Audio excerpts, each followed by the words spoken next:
Hey, what's going on there, YouTube? This is SCL0320.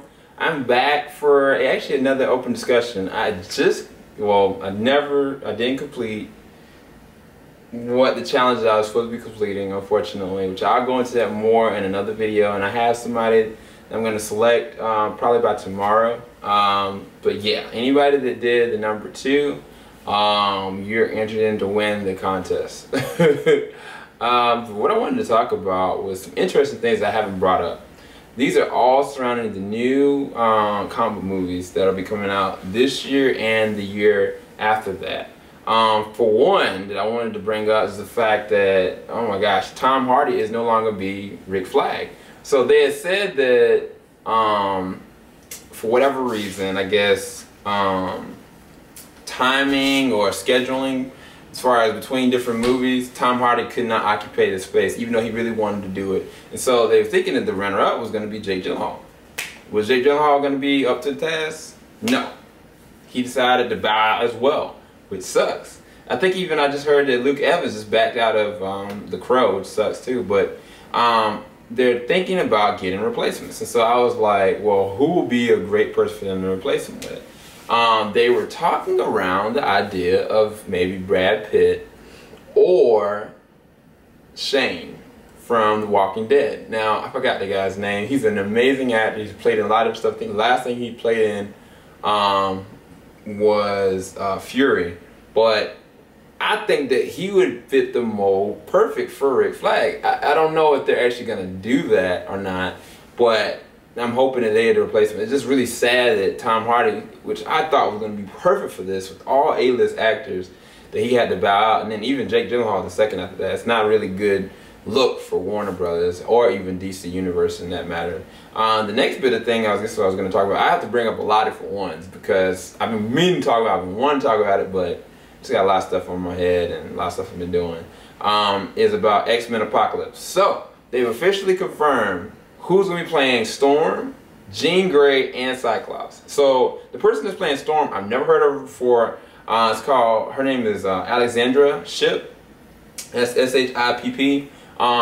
Beautiful looking girl. She looks the part. I have no idea of her record or anything like that. But what the two other notable names is so awesome is Sophia Turner is going to be playing Jean Grey. So anybody that's seen Game of Thrones, you'll know who Sophia Turner is because she plays one of the Starks. And it's really awesome that she not only looks the part, but I know she can act very well. But I think for me, the fact that they picked up Ty Sheridan over the guy that's going to be playing for the Secret Service, or what was the new movie that's about to come out?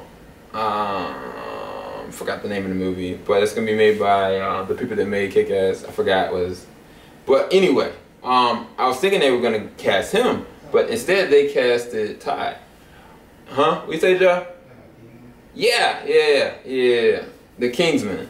I thought they were gonna get that main lead to be the person that's gonna be Cyclops, but no, they got Ty Sheridan, and I've seen Ty in different movies. And one of the ones that I thought was a breakout for him was this movie, Joe. And I looked at it, it was about Nicolas Cage, and I think he had a rap sheet, had a record of history of violence, and he'd been trying to lay low, and then he got connected with this boy that had a problem with not only his parents, but just his lifestyle. And he was trying to allow Nicolas Cage to kind of take him under his wing and help him, but it's just a really interesting story. It's one of the best, well-acted movies that I think Nicolas Cage played in a long time. But the boy, in himself, he played such a great role. I'm like, okay, this boy can act. And as soon as I looked at the name, I was like, wow, that's him. So I think that's really great casting on their part. The only thing that I would worry about is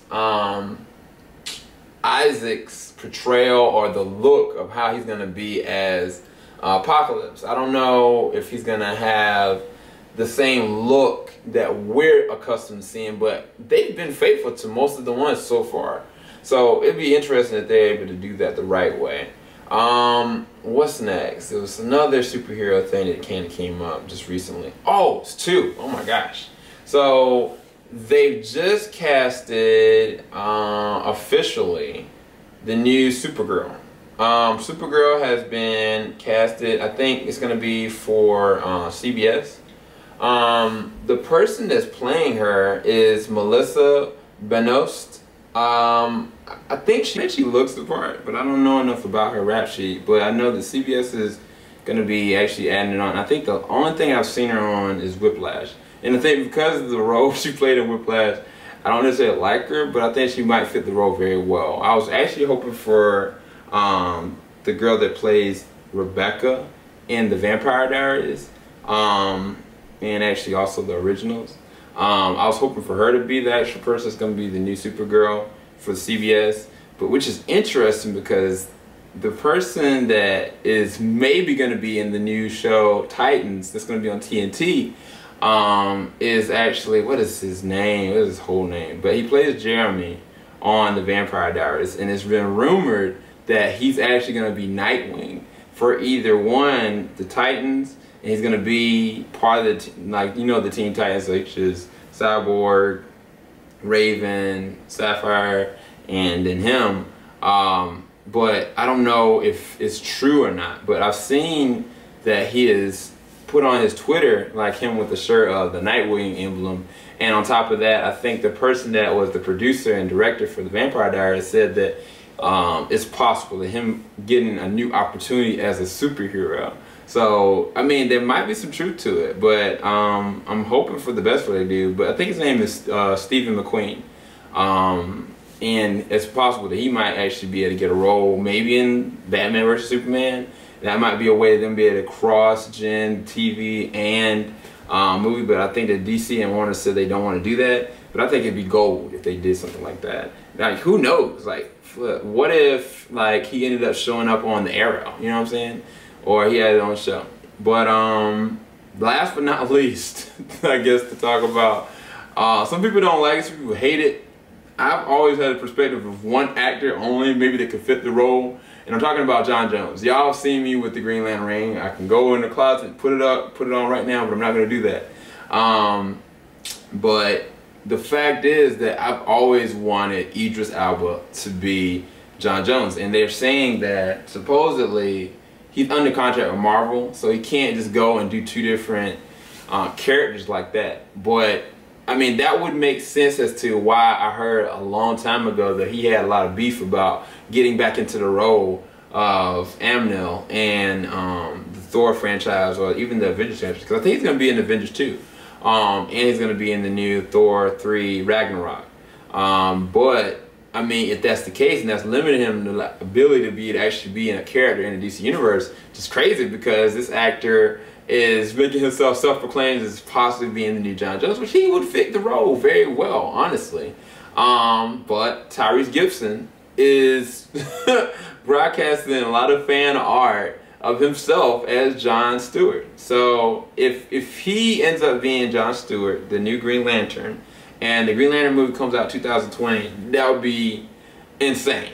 But to me, if they're going to make a Green Lantern movie, then Green Lantern needs to be introduced in the Justice League. Which, if they did it the way that I hope they do it, is they bring Ryan Reynolds back temporarily, I might add, for the Justice League, at least part 1 or part 2, and something happened, he had to get out on call for something to do, and then something happens to him, and then there's a reason to reboot the Green Lantern. But I think that Ryan Reynolds deserves, in my opinion, a shot to renew itself on a better script and a better directorial motion of the character Green Lantern. I think that Zack Snyder is more than capable of taking care of something like that. So I think that they brought Ryan Reynolds back. I don't think Ryan Reynolds was a problem for the movie. It's just like, I didn't think that Ben Affleck was the issue with Daredevil, because if you look at the director's cut of Daredevil, it's a whole different tone and a whole different feel to it. It's just the way they scripted and the way they made it so campish. But that didn't mean that his portrayal of the character was not accurate, you know what I'm saying? So those are the things that go on my mind. I've been wanting to talk about them for a minute. It's really late. I didn't get to do my whatchamacallit. I'm about to look at another episode of Vampire Diaries and trying to finish that up. But yeah, hopefully y'all enjoy my rant on the new superheroes that are coming to TV and possibly movie. and the rumors that are left behind them, because all these are all up speculation. None of them are concrete fact other than the ones about the Suicide Squad. Which I think that the girl that's playing Harley Quinn, she actually opened up about her thinking about it, and then thinking about the fact that Jared Leto being the Joker, and how she knows she has a lot of shoes to fill, as well as he and anybody else that's a part of it. But it's a lot of stuff that I've been wanting to talk about. I just haven't been able to bring it up.